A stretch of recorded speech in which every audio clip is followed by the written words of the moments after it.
Mes chers concitoyens, même si le déconfinement a débuté, nous allons continuer à vivre avec nombre de contraintes.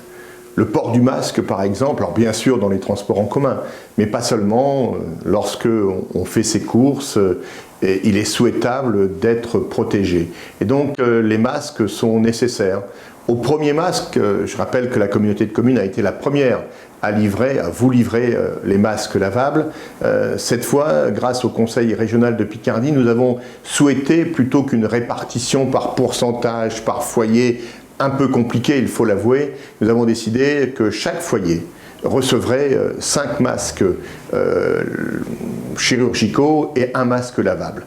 Et donc, ce week-end, depuis vendredi, les élus du conseil municipal ont distribué ces masques dans vos boîtes aux lettres de façon à vous permettre de vous protéger. C'est un élément important.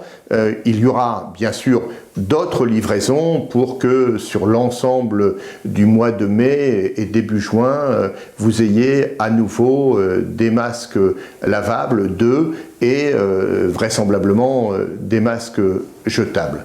Et donc ces moyens, cette dotation nous rappelle combien il est nécessaire de se protéger, combien il est nécessaire de respecter la distanciation. Et c'est pour cela que lundi, sur la place Victor Hugo, le marché va à nouveau accueillir de nouveaux commerçants qui ne seront pas uniquement des commerçants de fruits et légumes, de bouchers, etc.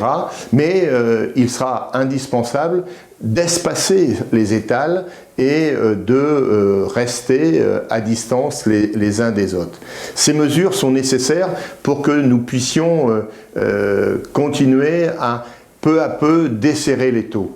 De la même manière, lundi, la municipalité, le centre hospitalier, sa directrice Martine Tatinclos, le laboratoire BioFrance vont ouvrir le premier drive test. C'est-à-dire qu'on pourra le lundi et le jeudi, sur ordonnance médicale, aller se faire dépister de par sa voiture, d'où l'installation de la tente que nous avons montée, la municipalité et les services municipaux.